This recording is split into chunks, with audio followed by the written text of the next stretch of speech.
Welcome to the Alarpa Podcast, the home for cultural chit-chat in and outside Madrid. People will talk.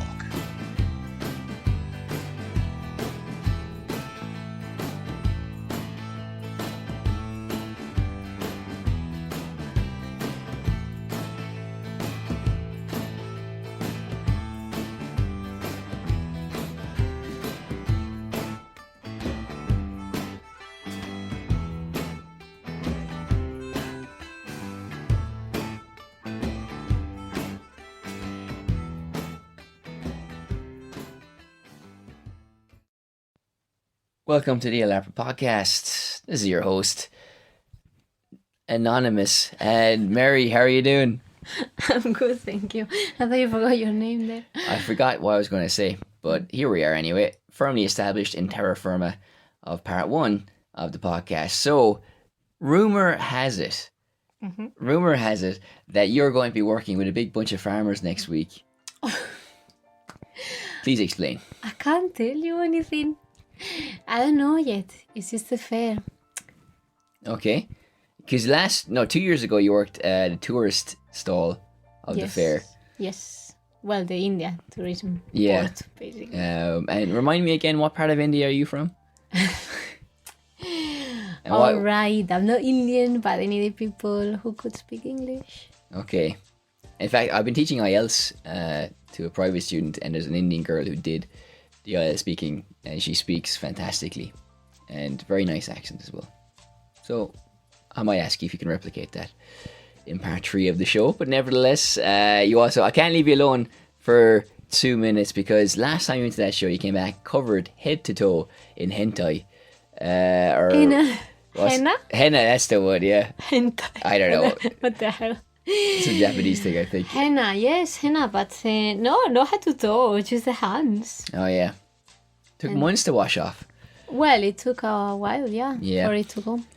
So you don't know what you're going to be doing in this? I don't know exactly now. We're providing information of some kind. Okay, so, well, obviously in this part we have to stretch it out a bit more, so we'll just do small talk.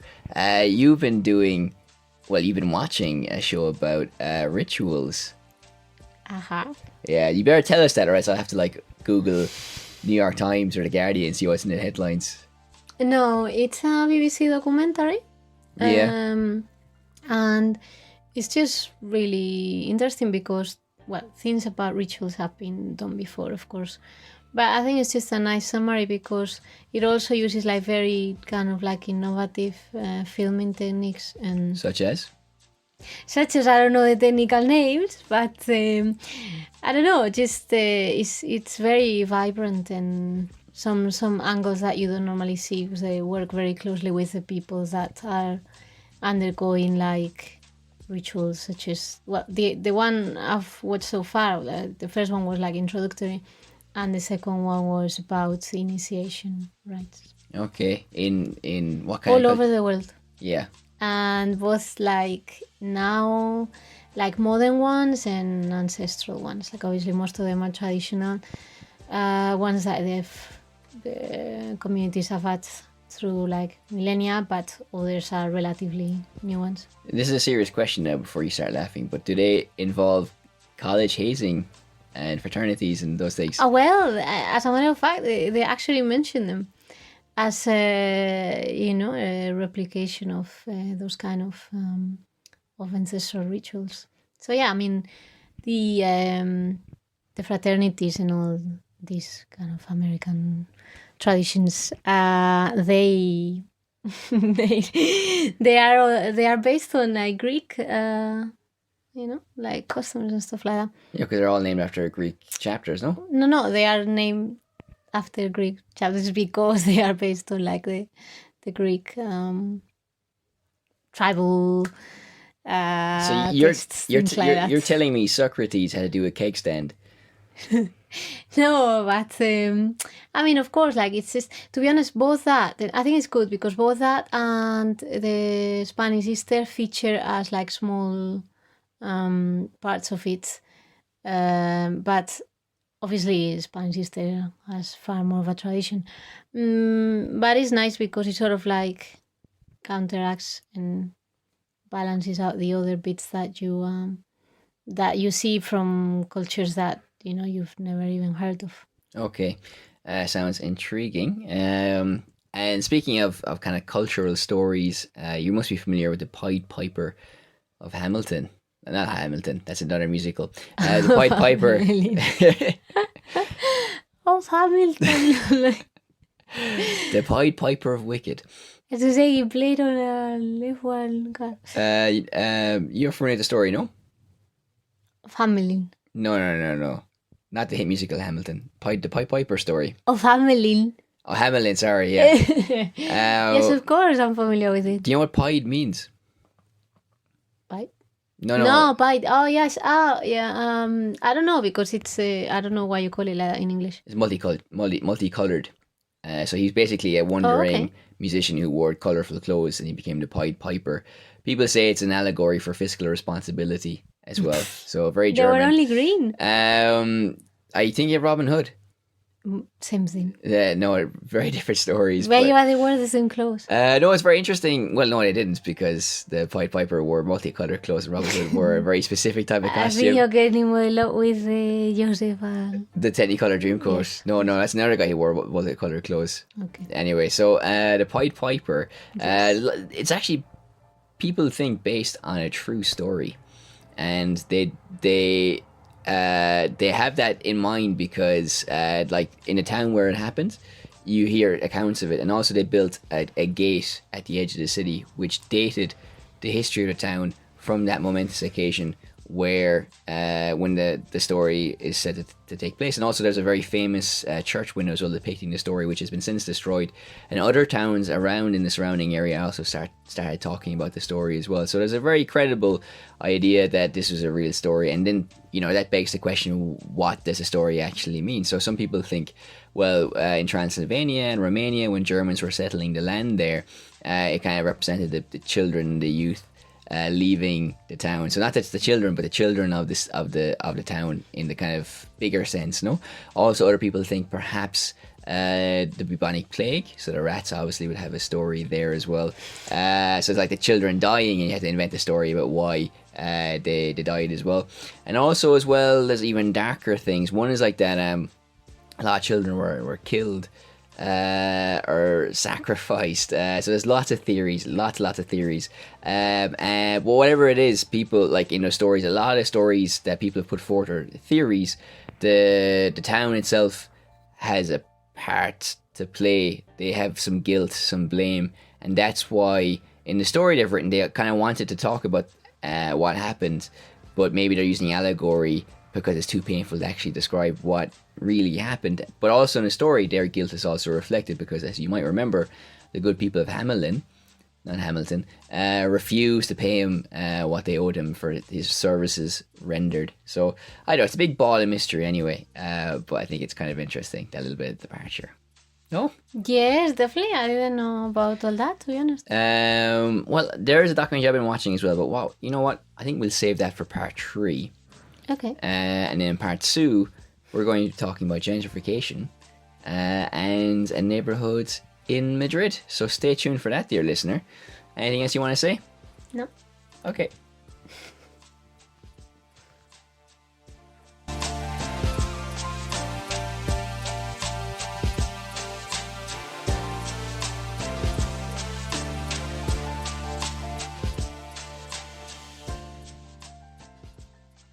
This is part 2. So Mary, we've been doing a lot of tours lately. Yay! Yeah, it's been great, hasn't it? It has. So we've been making the big bucks doing that. But also we've been learning a lot more about our barrio, about our neighbourhood. We already knew a lot, that's why we started a tour. But then we panicked and thought, oh, maybe we need a little bit more information. And maybe we did, I don't know. But we did find out some cool things as well. So all of the stops that we're doing in Lavapies, which we have mentioned before as well, what are the ones... What's the trivia that you like? I like all the parts about the tiles. There are a lot of facades that are decorated with traditional tiles, and it's just nice, for example, to know the color codes, which like what color they use for each shop and so on. Okay. Can you give us an example of just one color? Just one. Look, our listener in St. Helens or there's one Atlanta. They probably won't be here ever. So. I know, but they can download the app. That's true. On Android. And coming soon on. We figured that out actually, but they could do a virtual Google tour with our app as well. Yeah. Okay, I'll tell you one. So basically, white for milk shops.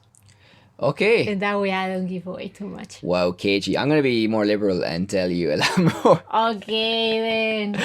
But it's okay. No, there's actually so much to say. But a lot of stories that we have are very human-centered, and you can really touch the story in a way that makes sense. I mean, for example, Gloria Fuertes, great Spanish writer, you can actually sit where she sat, dip your bread into wine and write like she did in a bar here in Madrid as well, which is, I think, quite interesting. Also, an anecdote about that, Spanish soldiers that killed French soldiers in the Segunda de Mayo uprising hid in the barrels in the cellar there, and then people used to go there afterwards and kind of drink the wine from those barrels and toast those soldiers and drink to the sweet revenge against the French.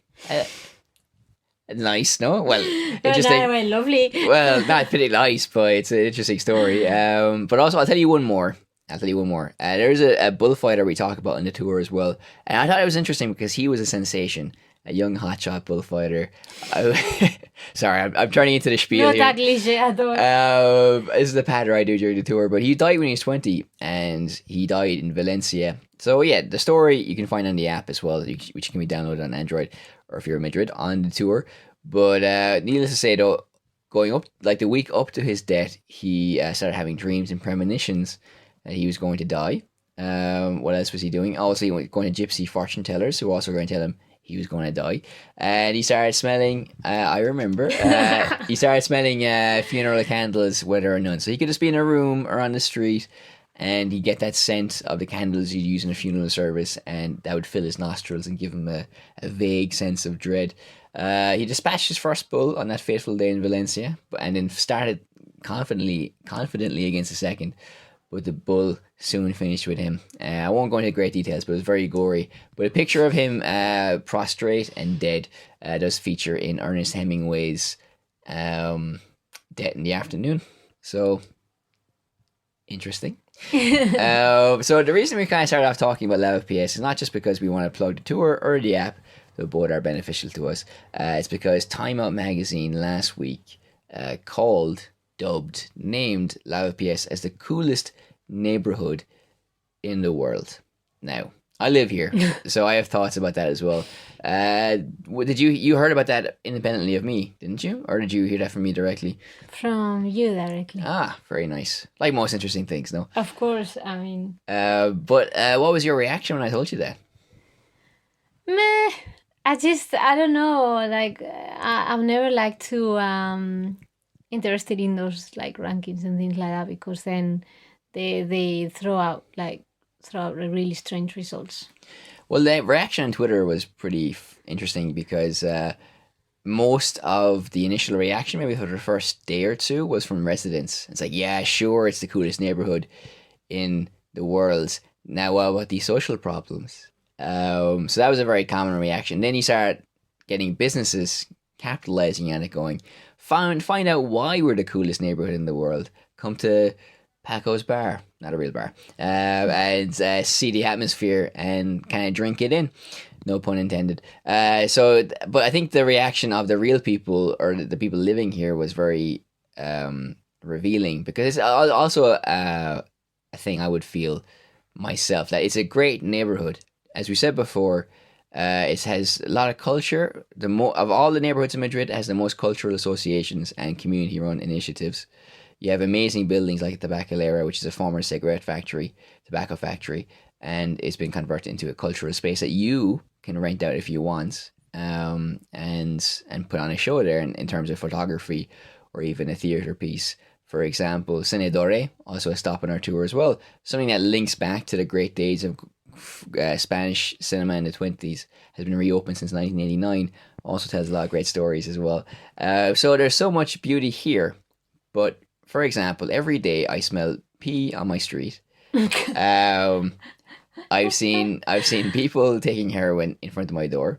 And at the weekend, as I said to you off podcast as well, I saw a homeless man masturbating between two cars. So, yeah, the coolest neighborhood in the world. No, I'm not knocking him. I mean, it's not for me to judge, but it's not something that you want to see, particularly or not generally a marker of the coolest neighborhood in the world. So, kind of what we want to do in this part is figure out how it happened. Like, how did this happen? I think it's very arbitrary anyway, because I think these kind of magazines and websites go around the world and just choose one that has a reputation. So no matter what city you go to, just ask a local or even Google it. You're going to find out which is considered the cool neighborhood or the alternative neighborhood. So it's not going to take too much research to find out. So I imagine this is just like a rotating cast of like cool places. So okay, let's go to Spain this year. Madrid's the capital, isn't it? Okay, so like, what's the cool place in Madrid? Everybody, of course, is going to say Lavapies. If you go to Berlin, I think it would. Maybe Malasaña, but I think Lavapies has a great cultural cachet in Madrid. If you go to Germany and Berlin, I'm sure there's the district there that all the artists occupy the empty buildings, and there's a lot of these community-run collectives as well. So I think it doesn't take too much work as a journalist to figure out, and then you say, okay, this year's going to be Spain, next year we'll choose some place in Italy.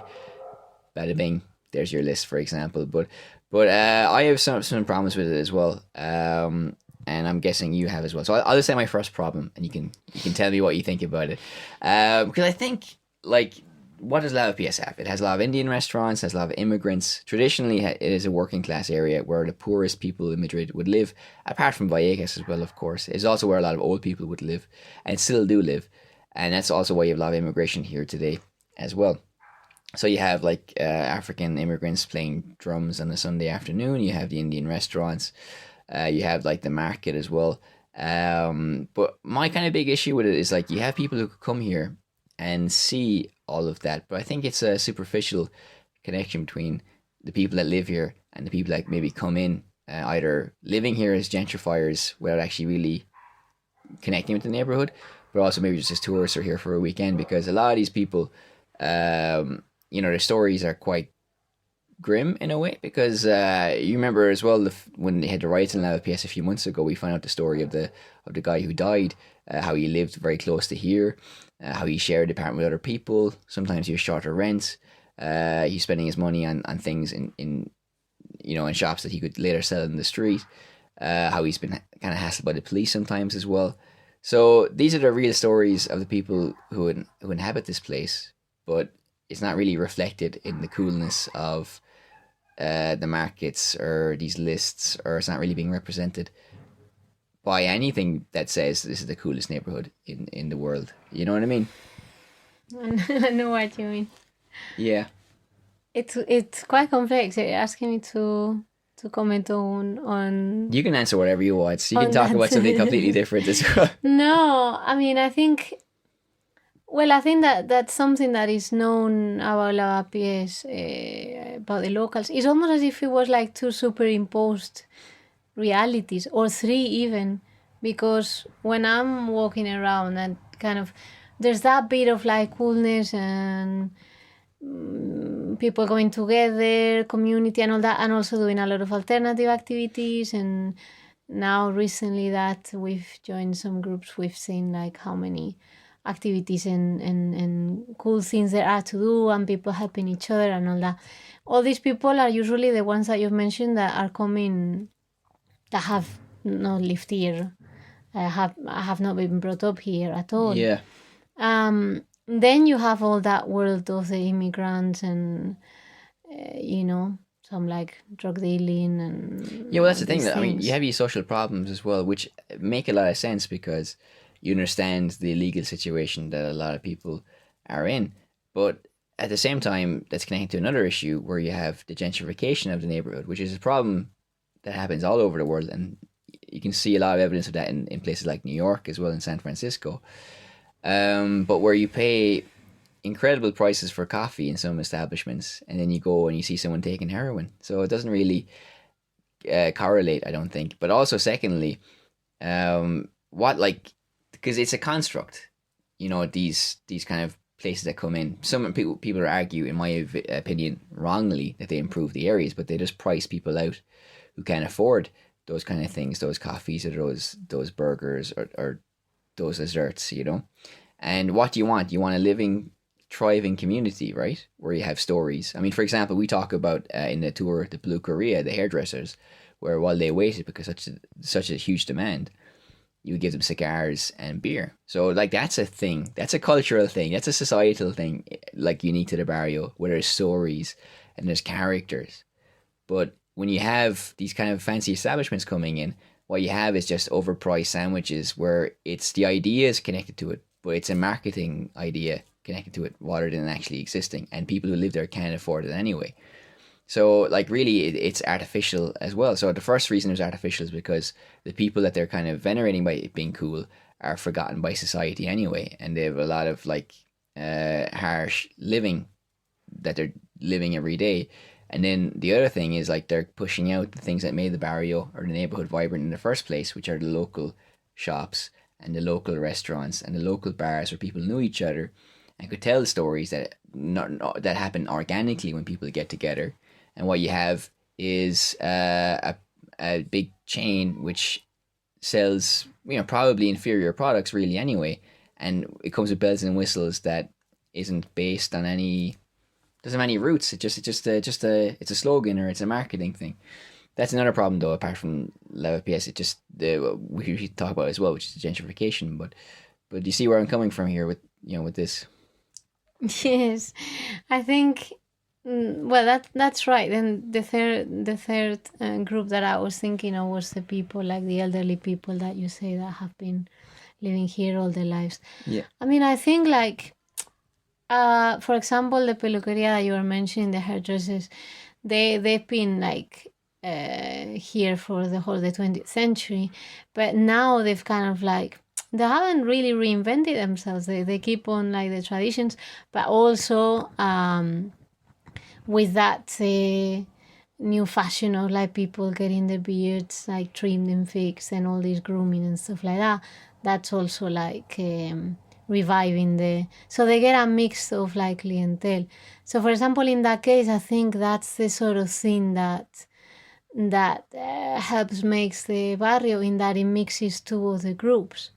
I think when we were talking about the people that have come from outside, that didn't grow up in this neighborhood, which probably pretty much is most people other than elderly people. I can't imagine there are many young people that have grown up here that are still living here. Yeah. I think we have to distinguish between the two groups as well within those, because there are some people that have come here because they like that there's kind of like it's as if it had its own boundaries, and there are things that are to a point more lax in a way, that even though there's police everywhere, but it's kind of like there are like some internal rules and things like that. I don't know how to explain it. So there's that sense of like being protected in a way by their own people, even though there are plenty of things going on. But then there are, so a lot of those people, I feel they actually like do integrate. They do like that sort of community feeling, and they're here because of it. So for example, they do have contacts with like the black people playing the drums, or they are in touch with like immigrants here, and even like do things together, or even sometimes there are cultural things where they are involved together. Yeah. But then we have all the set of people who kind of like come here for like the cool bar or the fancy overpriced thing that you were talking about. I think those are also like concentrated on a particular side, mostly on a particular side of the neighborhood, I believe. No, I think they're everywhere. Like you have a mixture, like on every street, of something that's very expensive and very traditional as well. Well, so in any case, I think there are like those. So not everybody that has come uh, from the outside is looking for the same thing, I think.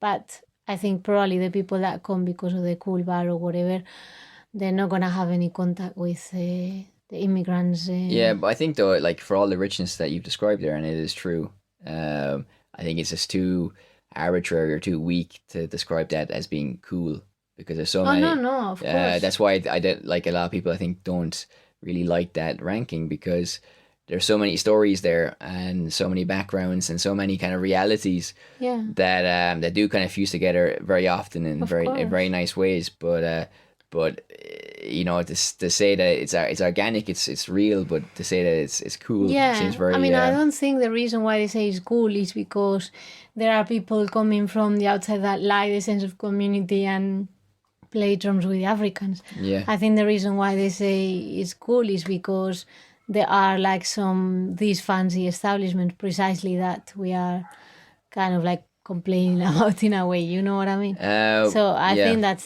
that's the reason because is the mixture of like lots of things going on, like I don't know, one of shops that might not be in other places, and that whole thing, and kind of like Yeah. hipster culture. Well, hipster culture, yeah, for sure. But another thing connected to that, a lot of people don't like that characteristic because they're worried about gentrification of the neighborhood. So, are you familiar with the concept of gentrification? Well, I am a bit, but you can explain it better. No, it's just basically when people come in, uh, either build something or buy the low rent, something that has low price, and then convert it into something and price all the people that have been living there out of it. It's something that's happening in San Francisco as well. It's happening in New York City, and it's probably going to happen in Lavapies because people are saying, yeah, Lavapies is the new Malasania. So Malasania used to be a traditional neighborhood as well, and then became converted into something that was very chic and cool, and that's what's going to happen to Lavapies. Also, if you watch videos on YouTube, you'll see a lot of comments going, it's just improving the area. What are people worried about? But like, it's just kind of, it just sounds so like this podcast. I don't want it to sound like such a hippie rant because you know, like demand and capitalism and all that stuff. But the fact of the matter is, like, people say it generates money, but who does it generate money for? People who have enough money to invest in things anyway, and then the profits going to be pulled out of the neighborhood. So like, who's going to win from that? Yeah, no, I think sorry, I thought it was rhetorical. It was rhetorical, but you can Because answer that as well. yeah, I mean, no, you're right. I don't care what it sounds either because what it sounds like either because it's the truth. And then it just depends. I mean, there are shops in this neighborhood, like in Lavapiés, where that money reverts into the community. But then there are others that are chains or that they're like fancy places or linked to like bigger corporations, and then of course they don't. And probably the second group is more. Well, like, I think as well, what the problem is that, okay, in some studies in the States, for example, New York, the value of your house increases, for example.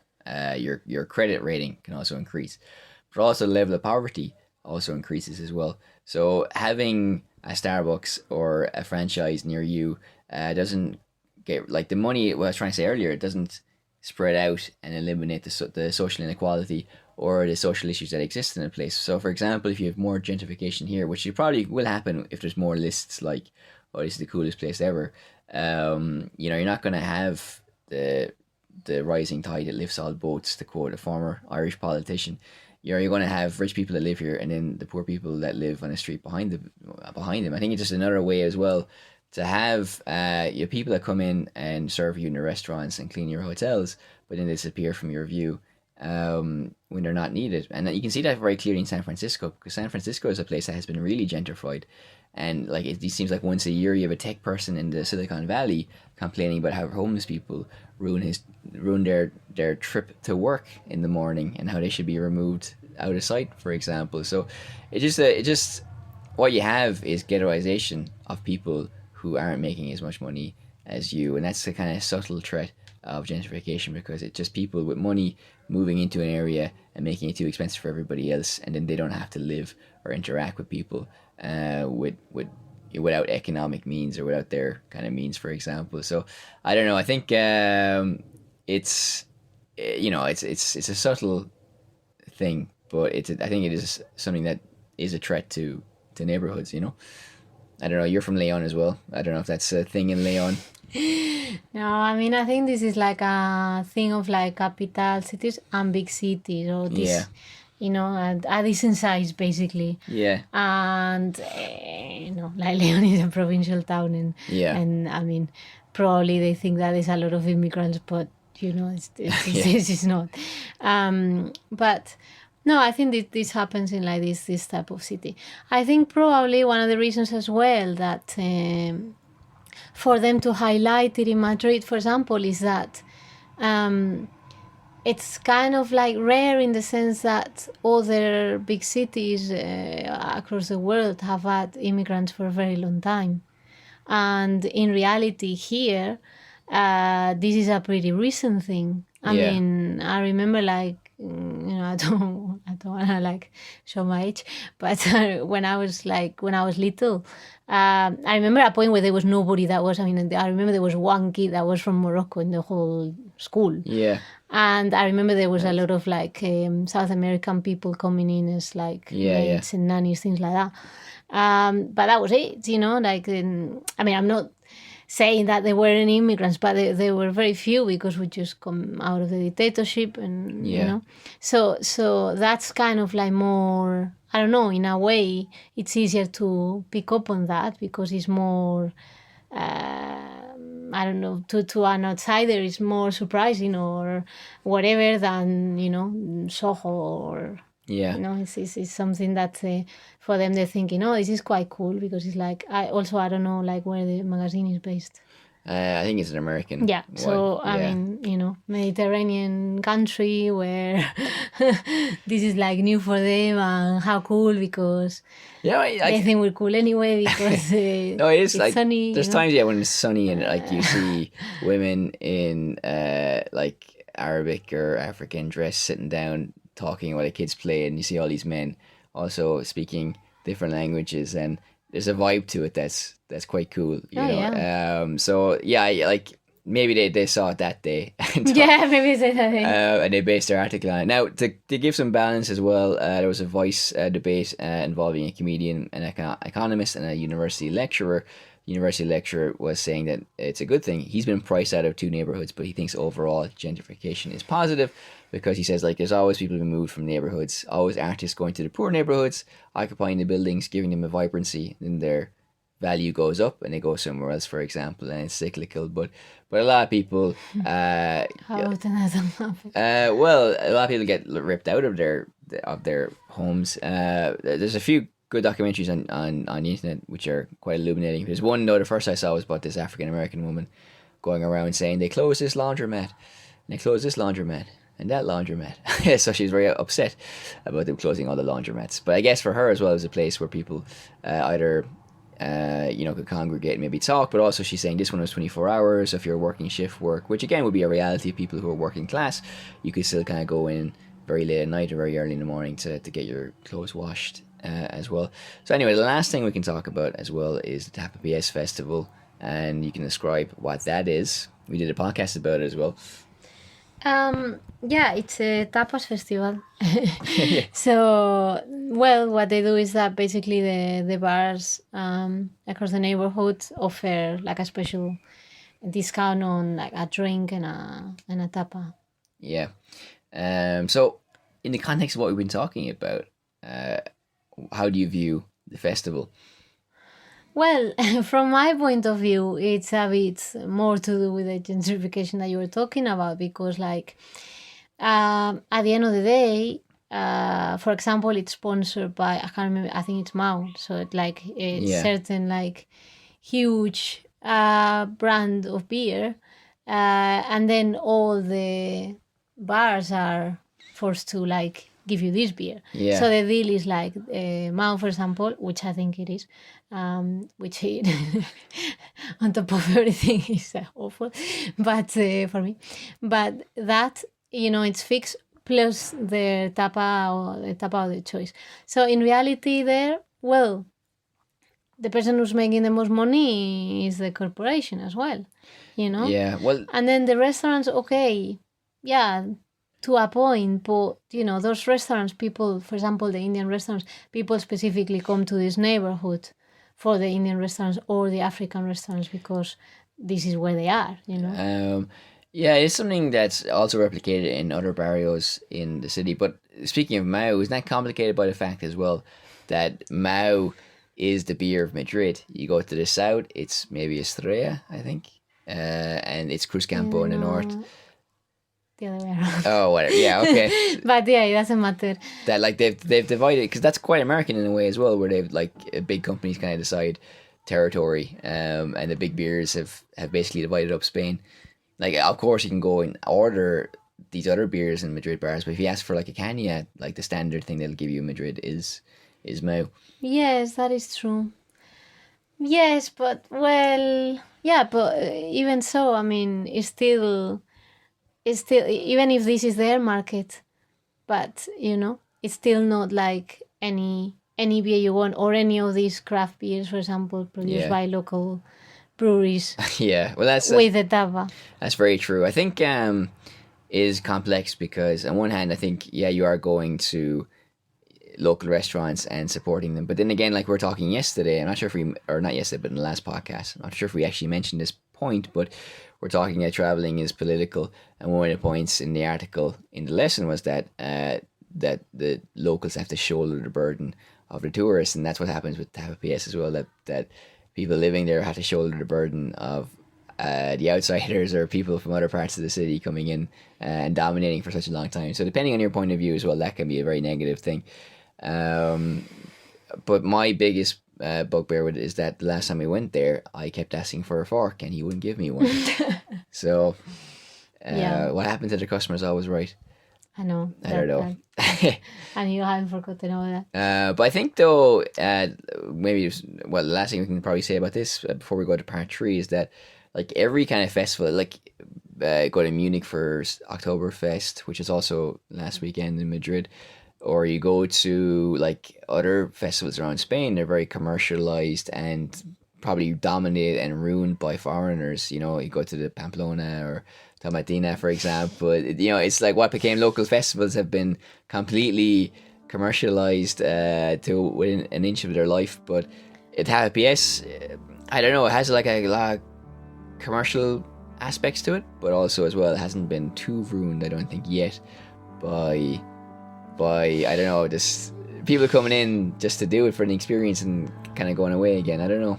I don't know. Maybe it is part of the barrio. Maybe it is part of the community. I don't know. It's complex.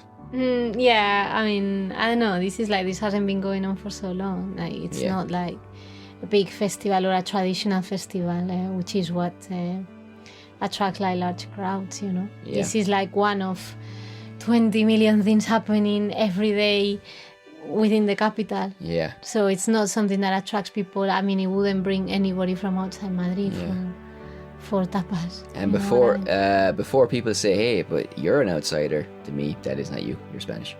I live here and I pay my taxes. So, anything else you want to say? No. Okay, well, we will talk to you in the third part.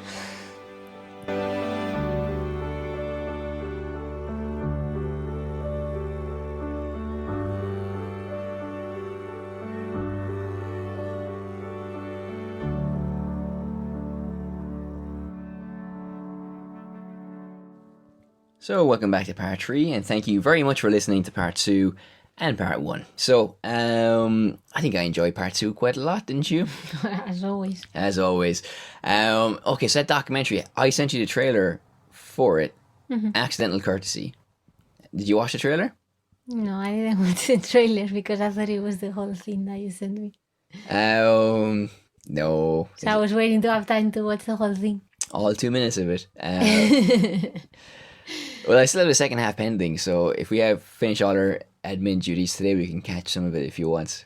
Okay. Yeah? Sounds like a plan. Sounds like a plan? Mm-hmm. Fantastic. Okay, so our admin duties, we've been doing a lot of translation stuff, so that's kind of one of it as well. Also working on our audiobook as well for the poetry, but, you know, we'll give more updates about that as they come. But the documentary is really great because it's about a black musician who played with all the greats: Chuck Berry, Roy Orbison, Elvis Presley, Johnny Cash. The famous recording studio in Memphis, Tennessee, I think called Sun Records or Sun Studios or something like that. If you're a music aficionado, especially of that era of Cash and Elvis, you'll definitely be aware of this studio because it's a historic point where a lot of musicians have recorded their debut singles and even other albums as well. Now it's kind of a tourist trap where you can go on your honeymoon if you want and sing songs, but also at nighttime musicians can still record there, so they can say, I've recorded in the same booth as Elvis Presley. So it's kind of interesting. Anyway, that is interesting in a sense because, if you're a musician, a jobbing musician, you had an interesting life because you played with a lot of the greats of jazz and country and everything like that. But that's not the focus of the documentary, even though that is relevant in certain points. He is a man who walks around and meets racists. He's befriended several high-profile Ku Klux Klan members in America, and a lot of them have left subsequently the Ku Klux Klan because their minds have been opened by conversation. So he's always going around and giving talks to people. He even has done a TED Talk as well, where he says, if you're talking, you're not arguing. So they might be shouting at you, they might be saying, no, I don't believe that, but at the end of the day, you still have the open dialogue, and that's his greatest lesson, that you have to sit down with your adversary and open the lines of communication. And to be fair, he is like half a dozen or several dozen Ku Klux Klan robes. Now, he gets those when somebody leaves the Ku Klux Klan because of him, because their mind has been open to how racist their thinking previously was. So, it is a proven method as well. Maybe sounds pie in the sky, but he has credible proof that it works, for example. So some amazing things there. He talks about how he's watching Bewitched, not the Irish pop group, when he was interrupted by Walter Cronkite talking about how Martin Luther King had been assassinated, and he's only 10 years old at the time. And he just didn't understand why he couldn't wait. He wanted to watch the show Bewitched, which, to be fair, is a great show. And he went to tell his father and said, some guy called Martin Luther King has been shot. And he said he'd never seen his father cry before, but his head fell in his hands and he started weeping. And then he started learning how instrumental Martin Luther King was in the civil rights movement, and he became an instant hero for him as well. And you see like the spot where he has been was assassinated in a motel.